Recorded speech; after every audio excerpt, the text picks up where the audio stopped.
Bonjour, bien-aimés dans le Seigneur. Je vous salue dans le précieux nom du Seigneur Jésus. J'espère que vous passez une bonne semaine. Nous allons aujourd'hui continuer notre série de méditation sur le livre de Matthieu. Aujourd'hui, nous allons voir le chapitre 10. Je vais prier pour la parole. Seigneur, nous prions que toi-même tu sois au contrôle de tout, Seigneur, que tu nous enseignes encore à travers, Seigneur, ces paroles, Seigneur, que tu ouvres nos cœurs et tu nous aides à comprendre, Seigneur, ta pensée. Que tout ce qui est de la chair se taise au nom de Jésus. Amen. Donc, je vais lire sans plus tarder. Puis, ayant appelé les 12 disciples, il leur donna le pouvoir de chasser les esprits impurs et de guérir toute maladie et toute infirmité. Voici les noms des 12 apôtres. Le premier, Simon, appelé Pierre, et André, son frère, Jacques, fils de Zébédée, et Jean, son frère, Philippe et Barthélemy, Thomas et Matthieu, le publicain, Jacques, fils d'Alphée, et Thaddée, Simon le Cananite et Judas Iscariote, celui qui livra Jésus. Tels sont les 12 que Jésus envoya après leur avoir donné les instructions suivantes. N'allez pas vers les païens et n'entrez pas dans les villes des Samaritains. Allez plutôt vers les brebis perdues de la maison d'Israël. Allez prêcher et dites, le royaume des cieux est proche. Guérissez les malades, ressuscitez les morts, purifiez les lépreux, chassez les démons. Vous avez reçu gratuitement, donnez gratuitement. Ne prenez ni or, ni argent, ni monnaie dans vos ceintures, ni sac pour le voyage, ni deux tuniques, ni souliers, ni bâton, car l'ouvrier mérite sa nourriture. Dans quelque ville ou village que vous entriez, informez-vous s'il s'y trouve quelque homme digne de vous recevoir et demeurez chez lui jusqu'à ce que vous partiez. En entrant dans la maison, saluez-la. Et si la maison en est digne, que votre paix vienne sur elle. Mais si elle n'en est pas digne, que votre paix retourne à vous. Lorsqu'on ne vous recevra pas et qu'on n'écoutera pas vos langues, sortez de cette maison ou de cette ville et secouez la poussière de vos pieds. Je vous le dis en vérité, au jour du jugement, le pays de Sodome et de Gomorrhe sera traité moins rigoureusement que cette ville-là. Voici, je vous envoie comme des brebis au milieu des loups. Soyez donc prudents comme des serpents et simples comme des colombes. Mettez-vous en garde contre les hommes, car ils vous livreront aux tribunaux et ils vous battront de verges dans leur synagogue. Vous serez menés à cause de moi devant les gouverneurs, devant des rois, pour servir de témoignage à ceux et aux païens. Mais quand on vous livrera, ne vous inquiétez ni de la manière dont vous parlerez, ni de ce que vous direz. Ce que vous aurez à dire vous sera donné à l'heure même. Car ce n'est pas vous qui parlez, c'est l'Esprit de votre Père qui parlera en vous. Le frère livrera son frère à la mort, le père son enfant. Les enfants se soulèveront contre leurs parents et les feront mourir. Vous serez haïs de tous à cause de mon nom. Mais celui qui persévérera jusqu'à la fin sera sauvé. Quand on vous persécutera dans une ville, fuyez dans une autre. Je vous le dis en vérité, vous n'aurez pas achevé de parcourir les villes d'Israël que le Fils de l'homme sera venu. Le disciple n'est pas plus que le maître, ni le serviteur que son Seigneur. Il suffit au disciple d'être traité comme son maître et au serviteur comme son Seigneur. S'ils ont appelé le maître de la maison Beelzéboul, à combien plus forte raison appelleront-ils ainsi les gens de la maison? Ne les craignez point, car il n'y a rien de caché qui ne doive être découvert, ni de secret qui ne doivent être connus. Ce que je vous dis dans les ténèbres, dites-les en plein jour. Et ce que je vous ai dit à l'oreille, prêchez-le sur les toits. Ne craignez pas ceux qui tuent le corps, qui ne peuvent tuer l'âme. Craignez plutôt celui qui peut faire périr l'âme et le corps dans la géhenne.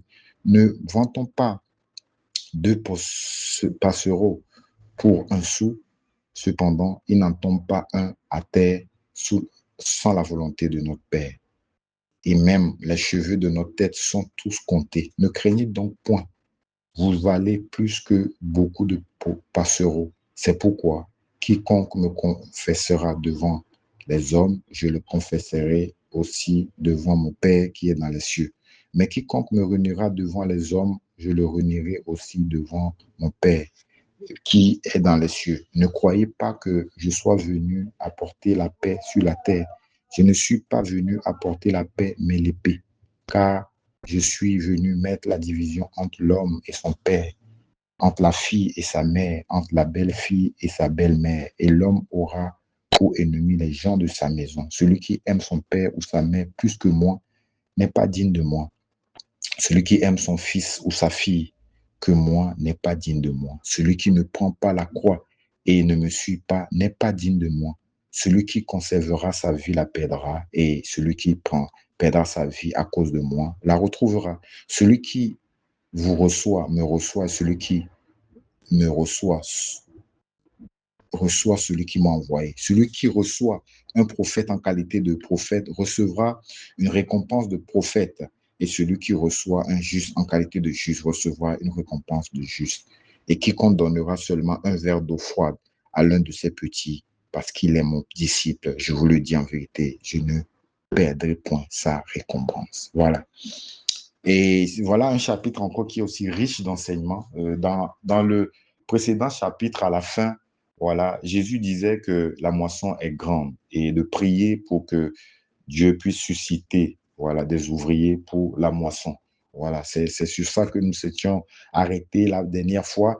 Et nous voyons qu'au début de ce chapitre, il prépare ses 12 disciples et pour les envoyer afin de pouvoir annoncer la bonne nouvelle du royaume. Mais ici, il y a certaines particularités qu'il faut voir. Quand il a choisi ses disciples ici, la parole de Dieu nous dit qu'il leur a donné le pouvoir de chasser des esprits impurs, de guérir toute maladie et toute infirmité.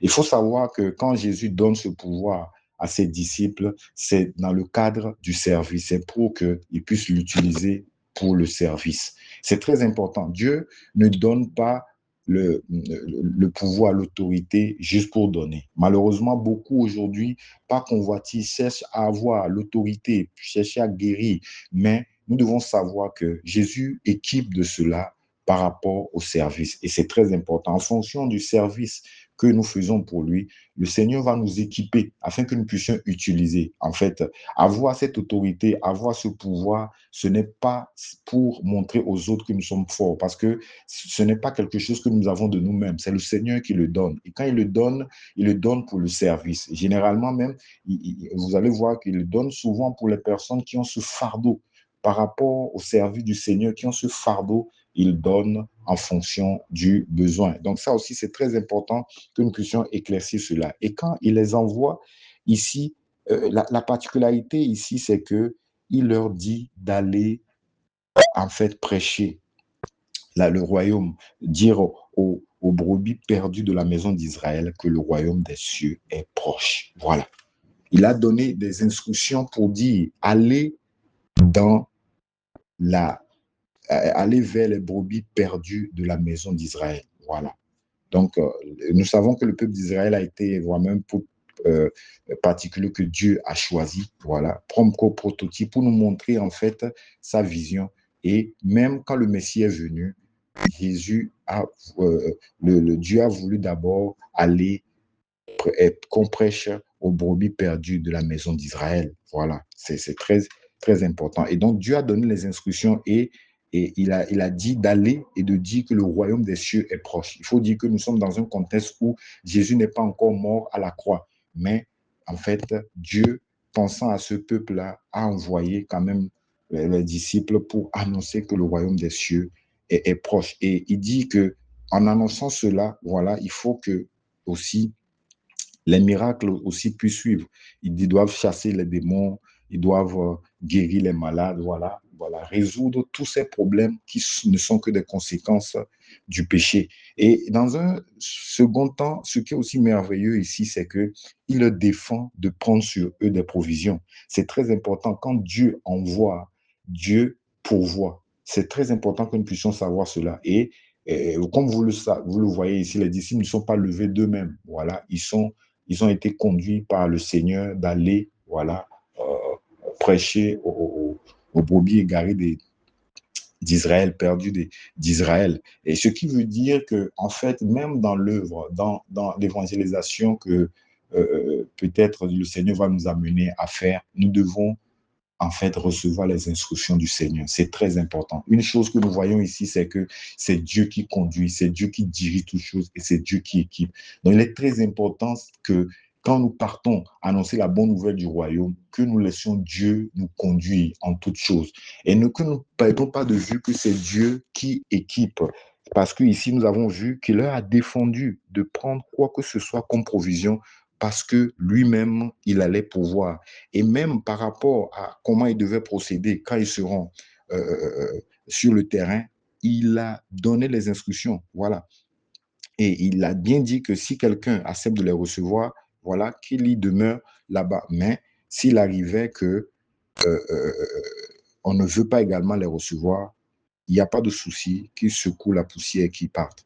Voilà. Donc, c'est le Seigneur même qui l'a donné. Il sait pourquoi il leur a donné cela. Et et nous devons vraiment suivre les instructions que le Seigneur nous donne dans le cadre du service. Et il dit ici qu'il les envoie comme des brebis au milieu des loups. Voilà.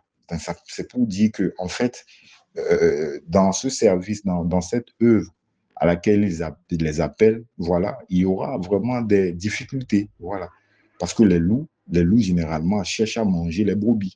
Donc, il leur donne en fait une idée sur les confrontations, les difficultés qu'ils vont rencontrer et il les met en garde d'être prudents. Voilà, d'être prudents comme des serpents, en ce sens que qu'ils ne perdent pas de vue le fait que, voilà, les gens vont chercher à vouloir les, les, les, les, les détruire, voilà, parce que les gens ne vont pas aimer écouter la vérité. Donc, Dieu les met en garde pour qu'ils puissent être prudents et voir le mal venir de loin. Voilà, parce que les, les loups en question vont trouver des stratégies dans le but de pouvoir arrêter l'œuvre. Donc, il faut qu'ils puissent être prudents, simples comme des colombes, voilà, qui se laissent simplement conduire par le Saint-Esprit pour véritablement faire ce que Dieu leur demande de faire. Voilà, ne pas chercher à vouloir faire des stratégies humaines pour cela. Voilà, souvent il nous arrive des fois dans l'œuvre de perdre de vue que c'est Dieu qui conduit. Des fois, face à des situations, nous voulons utiliser des stratégies humaines pour pouvoir faire l'œuvre, mais non, Dieu nous dit non, que nous soyons simples comme des colombes, que nous nous laissons conduire. Nous allons voir même que dans la suite, il a encore insisté sur cela. Et nous ne devons pas perdre de vue que parce que le Seigneur même qui nous envoie a été haï par le monde, nous aussi nous serons haïs. Donc, nous ne devons pas perdre de vue cela. Parce que voilà pourquoi il dit ici dans le 24 que le disciple n'est pas plus que le maître, ni le serviteur plus que son Seigneur. C'est pour nous dire que, en fait, de la même manière, ils ont traité le Seigneur, de cette même manière, ils vont nous traiter. Parce que nous sommes des disciples. Le disciple, c'est celui-là qui suit le modèle de son maître. Et donc, si Jésus lui-même a été rejeté du monde, si Jésus lui-même, beaucoup de fois n'a pas été écouté, si Jésus lui-même a subi beaucoup de difficultés dans ce monde, donc nous devons nous préparer également à ça. Et ça, c'est aussi important. En tant que disciples, nous devons nous préparer à pouvoir passer par les souffrances que Christ a souffert ici-bas. Parce que le monde rejette la vérité.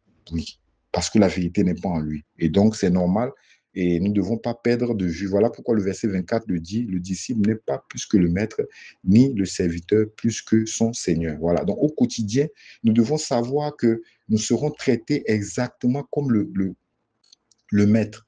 Voilà. Mais il nous dit ici quelque chose de très important. Il dit le 26, il dit, ne craignez donc point car il n'y a rien de caché et qui ne doivent être découverts, ni de secrets qui ne doivent être connus. On continue. Voilà, le 28 nous dit, ne craignez pas ceux qui tuent le corps et qui ne peuvent tuer l'âme. Craignez plutôt celui qui peut faire périr l'âme et le corps dans la géhenne. Voilà, ça c'est une parole réconfortante pour nous dire que oui, nous aurons des contraintes à avoir, nous aurons à avoir des difficultés, nous aurons des oppositions dans ce monde-ci parce que nous sommes disciples de Christ, même quand nous faisons son service. Mais il nous dit ici que nous ne devons pas craindre ceux qui tuent le corps et qui ne peuvent tuer l'âme. Oui, parce que le corps, il est passager. Voilà, le corps, il est passager. Mais l'âme, en fait, c'est là où il y a la question d'éternité qui est là. Voilà pourquoi nous devons faire très attention de savoir que c'est le Seigneur seul et seul pour lequel nous devons être obéissants. Pourquoi? Parce que c'est lui seul qui a la capacité de tuer le corps et aussi l'âme. Voilà, c'est lui qui décide après de qui ira en enfer, qui ira au paradis. Donc, c'est lui qui, normalement, que nous devons craindre. Donc, normalement, quand il faut faire le choix, c'est le Seigneur, naturellement. Nous n'allons pas chercher à se compromettre juste parce que nous avons un humain devant nous qui crée de l'opposition et parce que nous avons peur de lui, nous laissons céder. C'est triste. C'est triste, bien aimé. Beaucoup de personnes comme ça qui, dans l'œuvre, rentrent dans la compromission. Pourquoi? Parce que la personne qui est devant eux, voilà, ils estiment cette personne plus que le Seigneur. Mais non, cette personne n'a pas la capacité de pouvoir nuire à l'âme. Non, et lui-même, il ne contrôle même pas son souhait de vie. Donc, ça montre combien de fois, et ça nous rappelle, en fait, dans le livre d'Actes, où, en fait, les serviteurs du Seigneur, ils ont dit que non. Quel que soit ce que les responsables ont dit, quel que soit ce que les autorités ils ont dit non. En fait, eux, ils vont seulement être obéissants à Dieu. Voilà, quitte à subir tout ce qu'il faut subir, ils vont être obéissants à Dieu. En fait, c'est à cela que le Seigneur nous appelle. Voilà, que nous prenons position pour lui, en prenant conscience qu'il est le seul qui est capable de tuer l'âme et l'esprit. C'est très important. Voilà, voilà même pourquoi après, il dira aussi que voilà, ceux-là qui confesseront pour lui, il va aussi confesser pour eux auprès du Père. C'est pour dire que ceux qui prennent position pour lui ici-bas, lui aussi va prendre position pour eux. C'est très important. Nous ne devons pas perdre de vue cela. Oui, dans notre marche ici, nous devons normalement prendre position pour le Seigneur. C'est très important. Et il dit ici que il dit, ne croyez pas que je sois venu apporter la paix sur la terre. Je ne suis pas venu apporter la paix, mais l'épée. Voilà, l'épée, ça nous fait référence à la parole de Dieu. Voilà, Jésus a apporté la vérité ici-bas. Et nous devons savoir que cette vérité va naturellement créer des divisions, pas dans le mauvais côté, des divisions en ce sens que, voilà, il aura arrivé que dans la famille, parce que nous avons maintenant accepté le Seigneur, voilà, il y a certaines choses pour lesquelles, en fait, nous ne pouvons plus agir comme avant. Et donc, ça va créer des divisions dans nos familles. Pourquoi? Parce que ils vont estimer que, voilà, nous ne suivons plus peut-être les cultures, nous ne suivons plus les choses comme ça se faisait dans la famille. C'est en ce sens-là qu'il y aura la division. La division en ce sens que ce sont des personnes qui sont contre la vérité ne les arrange pas et donc ça va créer des divisions, malheureusement, oui. Et moi, personnellement, c'est quelque chose que j'ai vécu après le décès de papa. Voilà, il y a des choses, des rites, des cérémonies qu'il fallait faire, mais étant chrétien, je ne peux pas faire ce genre de choses. Et donc, ça crée une forme de division en ce sens que, en fait, les gens se disent que non, tu ne fais plus les choses comme ça se fait normalement dans la famille et tout ça. Mais vraiment, c'est des décisions, des divisions qui viennent du fait qu'on prend position pour le Seigneur. Et il faut savoir que ces choses vont arriver. Pourquoi? Parce que, étant des païens, en fait, ils vont toujours vouloir prendre des décisions qui sont contre la vérité. Ils ne vont pas accepter. Voilà. Et donc, nous devons nous préparer pour cela. Et voilà pourquoi il dit que nous devons nous préparer à cela parce qu'il y aura division entre l'homme et son père, entre la fille et sa mère, entre la belle-fille et sa belle-mère. Oui, oui, ce sont des choses que nous vivons aujourd'hui. Pourquoi? Parce que quand nous prenons position pour le Seigneur, il y a des choses de ce monde que nous ne pouvons plus faire. Et voilà pourquoi même le Seigneur continue après pour dire que celui qui aime son père ou sa mère plus que moi n'est pas digne de moi. Et celui qui aime son fils ou sa fille plus que moi n'est pas digne de moi. Il a raison. Donc ça veut dire que s'il faut prendre la position pour le Seigneur, mais nous rentrons dans les relations émotionnelles, nous nous disons que, ah, comme c'est papa, comme c'est maman, bon, je vais faire comme eux ils disent. Nous ne devons pas perdre de vue, voilà, ce que nous venons de lire, parce qu'eux, ils n'ont pas la capacité de pouvoir faire nuire la chair et l'âme en même temps. Non, eux-mêmes, ils ne contrôlent rien. Donc, nous devons prendre position que pour le Seigneur. Voilà. Et dans la marche, il va arriver que nous prenons des décisions, je ne vous cache pas, qui sont assez dures, qui sont difficiles dans la chair. Voilà. Parce que les gens avec qui nous avons depuis des bonnes relations émotionnelles, nous devons nous séparer de pourquoi? À cause de la vérité. Voilà. Donc, c'est ce que le Seigneur est en train de nous rappelé ici. Voilà. Et il dit ici, le 38, celui qui ne prend pas sa croix et ne me suit pas n'est pas digne de moi. Voilà. Le Seigneur veut que chacun puisse prendre position pour lui. C'est très important. Voilà. Nous devons prendre position pour lui. Étant ses disciples, nous devons prendre position pour le Seigneur. Voilà. Il y a beaucoup de choses que nous pouvons apprendre dans ces passages. Voilà. Mais je nous exhorte tous à encore lire, à méditer cela euh, à la maison, voilà, chez nous, et que le Seigneur nous aide véritablement à encore mettre en pratique ces paroles qui sont assez merveilleuses. Je vous souhaite une bonne semaine dans la grâce et dans la paix du Seigneur. Amen.